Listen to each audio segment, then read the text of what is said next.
titulares, representantes o responsables. Este programa es presentado por Tecnieléctrico. Siempre, siempre damos soluciones. Tecnohospitalaria.com, la calidad que da la experiencia en servicio técnico de equipos médicos y estéticos.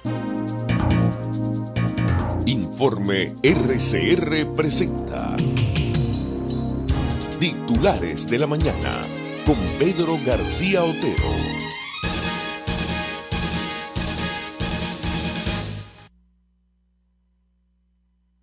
De junio de 2021 y Estados Unidos ha rechazado el ruego de Maduro de aliviar sanciones. Esto lo dice lapatilla.com.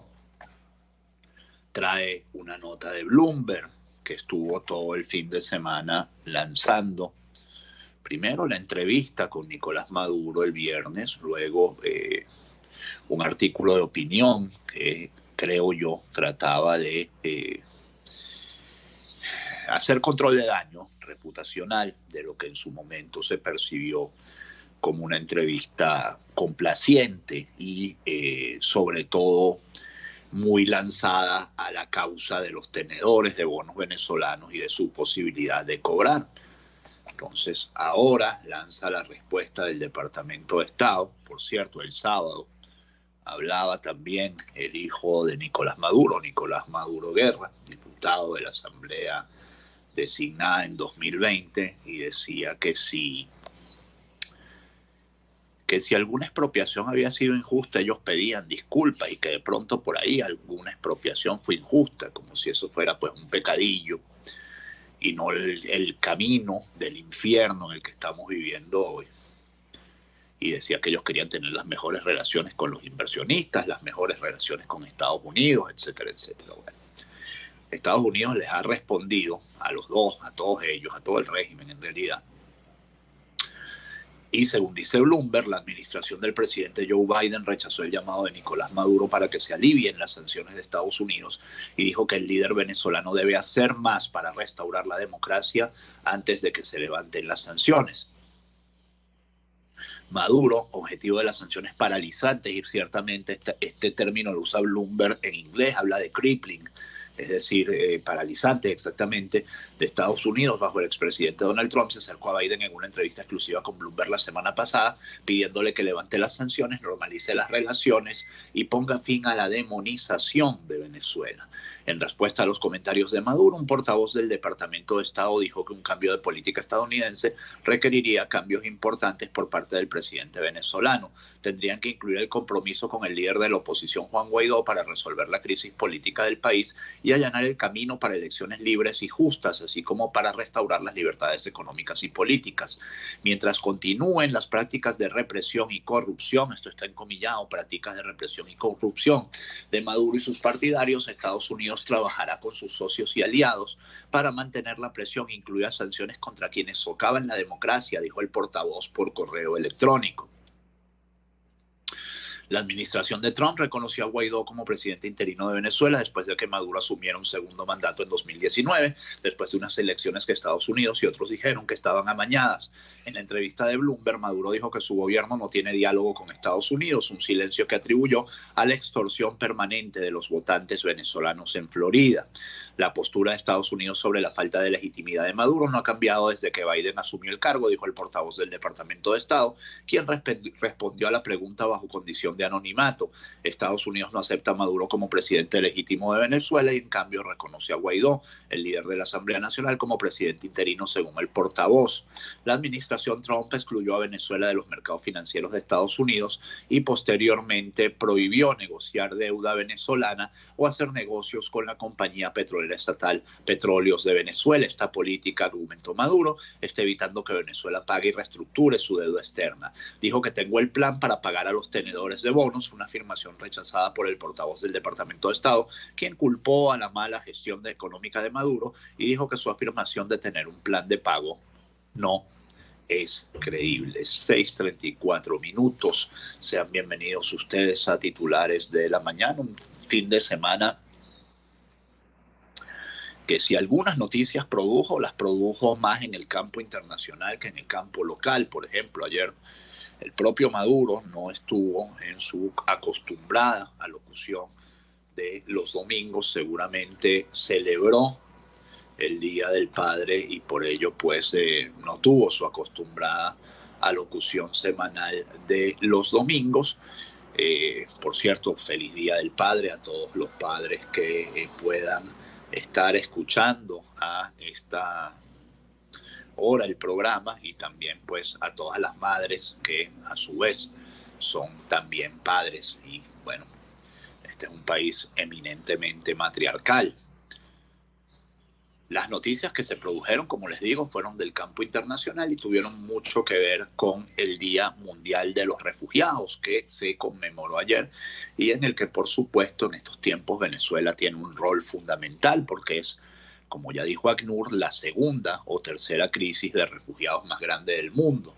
Hay unos que entre Siria y Venezuela ponen a Palestina, con lo cual esta sería la tercera crisis de refugiados más grande del mundo, o hay unos que la ponen directamente a Venezuela en el segundo lugar. El presidente colombiano Iván Duque reiteró el compromiso de Colombia con los migrantes venezolanos.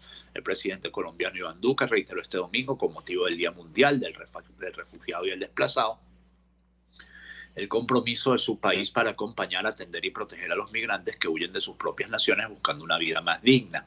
Parte del compromiso de su gobierno es la implementación del Estatuto de Protección Temporal para los migrantes venezolanos, que pretende beneficiar a unos 2 millones de ciudadanos que han llegado huyendo de la crisis económica y social de su país. Ya tenemos más de 1 millón de inscritos en el sistema del Estatuto de Protección Temporal que recibirán su tarjeta para el mes de diciembre y esperamos llegar a 1,8 millones de migrantes conforme a nuestra meta para el mes de agosto de 2022, dijo Duque durante una declaración pública. En su intervención pública, en la que estuvo acompañado del Alto Comisionado de Naciones Unidas para los Refugiados, Filippo Grandi, quien por cierto se desplazó a Colombia para el Día Mundial de los Refugiados, diciendo expresamente en una entrevista que lo hacía para llamar la atención sobre la situación de los refugiados venezolanos. El presidente, vuelvo al texto, subrayó que el Estatuto de Protección Temporal va a estar acompañado de oportunidades y atención a la población más vulnerable. El informe sobre refugiados en el mundo divulgado por ACNUR muestra que en 2020 la cifra de personas que debieron abandonar sus lugares de origen alcanzó un récord de 82,4 millones de personas. 1 de cada 100 personas en el mundo, 1 de cada 95 personas en el mundo es un refugiado, y esto es un dato muy preocupante. En cuanto a los venezolanos en esa condición, el organismo precisó que son 4,9 millones, de los cuales 1,7 están en Colombia. Para Duque, la acogida de los migrantes venezolanos representa un gesto de paz incontrovertible y un compromiso irrestricto por la protección de los derechos humanos que espera fortalezca los lazos entre Colombia y Venezuela. Colombia le muestra al mundo que no se necesita ser un país rico para tener una agenda migratoria clara, comprometida, fraterna y que de manera inequívoca proteja los derechos humanos de miles de personas que tuvieron que cruzar la frontera con frío en los huesos y carencias y que hoy tienen una luz de esperanza. El jefe de ACNUR destacó que en un momento en que no es fácil para el país, la política migratoria de Colombia ha sido un ejemplo para otras naciones, así como reconoció los esfuerzos de las instituciones colombianas para que los migrantes venezolanos puedan vivir dignamente y de manera legal. De mi parte y de la comunidad internacional hay un compromiso muy fuerte para apoyar esta iniciativa, para apoyar la política migratoria de Colombia, que está en un marco más largo, en un marco de derechos humanos, en un mundo en el que desafortunadamente no siempre se respetan los derechos humanos de los refugiados, dijo Filippo Grandi.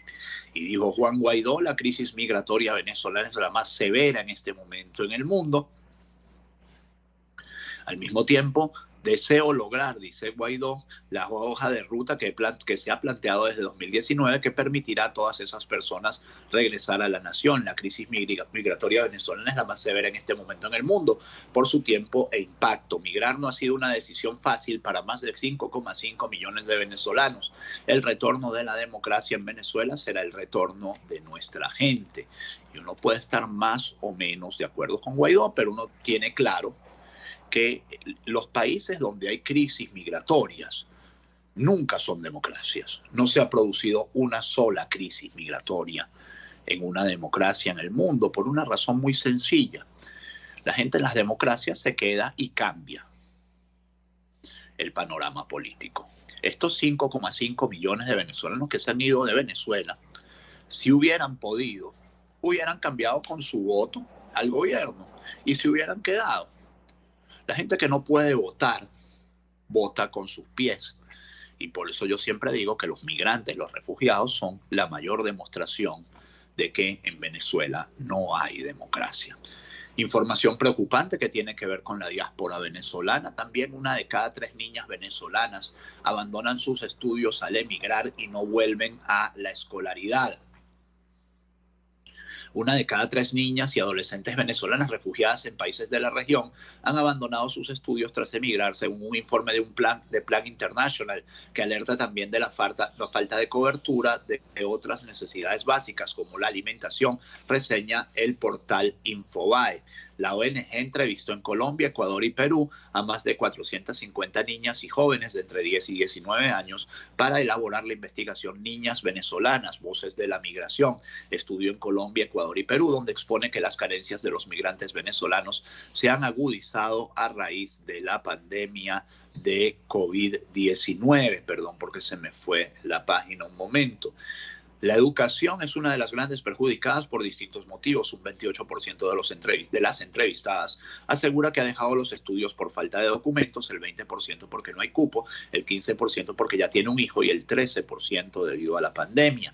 Una de las adolescentes entrevistadas en Quito explica que su intención era seguir estudiando, pero la realidad económica de su familia lo hizo inviable. Mi mamá no puede sola. Tengo que dejar los estudios para ayudar a mi mamá, igual que a mi hermana. Contó a Plan. Para otras muchas, el aula es sinónimo de estigma, como advierte una adolescente de 15 años residente en el municipio colombiano de Soledad. Afirma que la primera vez que fue a clase sus compañeros la llamaron veneca, el término despectivo para los migrantes venezolanos. Se burlaban de mí y decían que era una muerta de hambre. Esto tiene responsables claros. Este dolor, este sufrimiento, esta tragedia tiene unos responsables claros. Y esos responsables algún día tendrán que responder ante tribunales y ante el juicio de la historia por esto. Por otra parte, 84% reconoce que se han preocupado en algún momento por la falta de comida y 44% señalan que se han ido a la cama con hambre y han tenido que pedir limosna o comida que se había tirado, recoge el informe presentado con motivo del Día Mundial del Refugiado este domingo. Plan International, que trabaja brindando asistencia a la que está considerada la segunda peor crisis migratoria del mundo, ha instado a los gobiernos de Colombia, Ecuador y Perú a que adopten políticas públicas que protejan los derechos de las niñas a nivel jurídico y que materialicen la recuperación de sus derechos. La directora general de la ONG en España, Concha López, ha subrayado que es necesario que todas las partes implicadas trabajen unidas para proteger los derechos de las niñas y adolescentes migrantes, garantizando su acceso a una educación completa, es decir, gratuita, inclusiva y de calidad. Por su parte, David Smolansky dice ya son más de 5,6 millones los venezolanos que han tenido que huir de su país. El comisionado de la OEA para la crisis de migrantes y refugiados venezolanos de la gestión de Juan Guaidó extendió sus felicitaciones y solidaridad con los padres venezolanos que luchan por sus hijos desde la distancia. Con motivo del Día Mundial del Refugiado y Día del Padre, Smolansky extendió sus felicitaciones y solidaridad, bueno, esto ya lo dije, con los padres venezolanos que luchan por sus hijos desde la distancia. Hoy Día Mundial del Refugiado coincide con el Día del Padre. Felicidades a todos, especialmente a los que tienen sus hijos lejos. Hay miles de padres venezolanos caminantes, náufragos y desterrados que lo han arriesgado todos por alimentar y dar seguridad a sus hijos, explicó en Twitter. Vamos con un pequeño bloque de información internacional. Abrimos con una información de último minuto, literalmente de último minuto. Se produjo a las 6 de la mañana. Pedro Sánchez anuncia que el gobierno español concederá los indultos a los presos del Procés condenados por el Supremo. Propondré al Consejo de Ministros conceder el indulto a los 9 condenados en el juicio del Procés que están en prisión por la concordia con corazón, ha dicho el presidente en el Liceu durante la conferencia Reencuentro, un proyecto de futuro para toda España que pronuncia ante la sociedad civil catalana. El presidente del gobierno, Pedro Sánchez, ha explicado en Barcelona la intención del Ejecutivo de aprobar el indulto de los presos del Procés condenados por el Supremo. Y eso es lo que el gobierno de España ha decidido: afrontar el problema, buscar la concordia. Por eso mañana, pensando en el espíritu constitucional de concordia, propondré al Consejo de Ministros conceder el indulto a los 9 condenados en el juicio del proceso que están en prisión.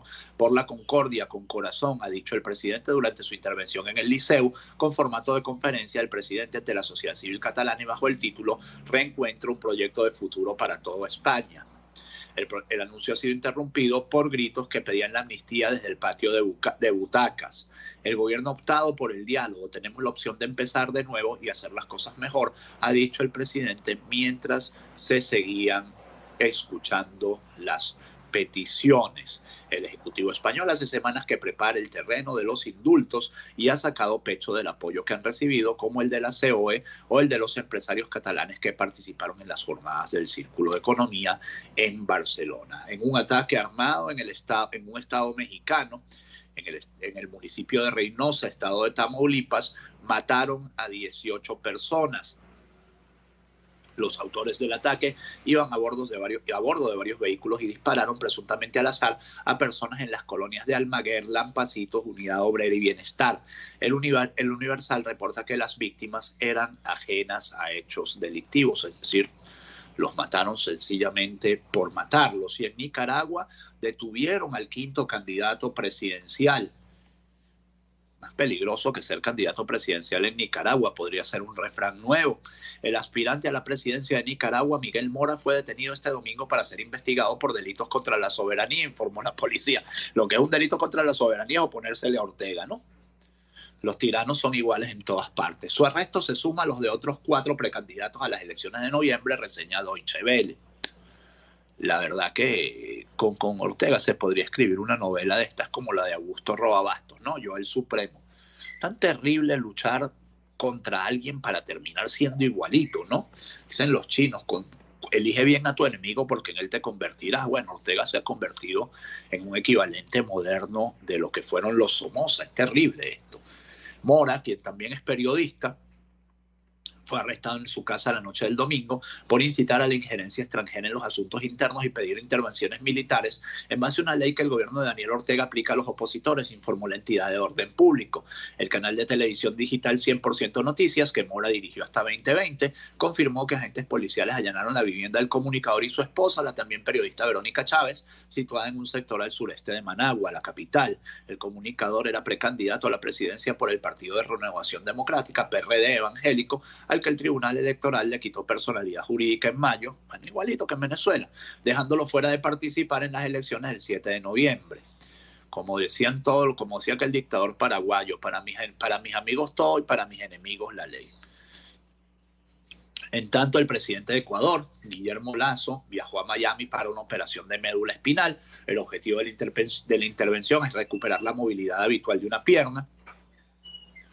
El presidente de Ecuador, Guillermo Lasso, viajó este domingo a la ciudad estadounidense de Miami, donde será sometido a una operación quirúrgica de la médula espinal, cuyo objetivo es recuperar la movilidad habitual de una pierna. Lasso, acompañado de su esposa, María de Lourdes Alcíbar, viajó a Miami desde el aeropuerto de la ciudad costera de Guayaquil, pero antes de iniciar su vuelo anunció a periodistas que no encargaría de la jefatura del Estado a su vicepresidente Alfredo Borrero. Yo sigo al mando del cargo del presidente de la República, dijo el mandatario, tras señalar que ejercerá sus funciones de manera telemática, ya que esa posibilidad se la permite la tecnología. Lasso, que asumió el domingo, el pasado 24 de mayo, tras expresar un saludo a todos los ecuatorianos que este domingo celebran el Día del Padre, contó algunos detalles sobre la intervención quirúrgica a la que será sometido. En tanto, hoy en Perú, la Fiscalía debate la posibilidad de ingresar a prisión nuevamente a Keiko Fujimori, quien, como saben ustedes, este fin de semana también se dieron ya los resultados definitivos. Ha ganado Pedro Castillo 51-49 y Keiko, durante los días posteriores a la celebración de la segunda vuelta electoral, pues tuvo un encuentro con una persona con quien no debería reunirse si quería mantener su libertad condicional, y la fiscalía aparentemente se la va a revocar. Vamos a la publicidad. Quiero hablarles de Tecnia Eléctrico, porque en Tecnia Eléctrico tenemos la solución a ese equipo de refrigeración comercial, esa nevera, aire acondicionado, ese decodificador, ese microondas, ese televisor que han dejado de funcionar. Todo puede volver a funcionar si usted lo pone en las manos de nuestros técnicos competentes que le ofrecen revisión sin costo, garantía sobre el trabajo, respaldo de una empresa certificada y los repuestos para, como yo siempre digo, no tenga usted que andarlo sabaneando por ahí. Llámenos al 0412-806-2591, 0412-806-2591 o síganos en Instagram como @Tecnieléctrico, porque en Tecnieléctrico siempre damos soluciones.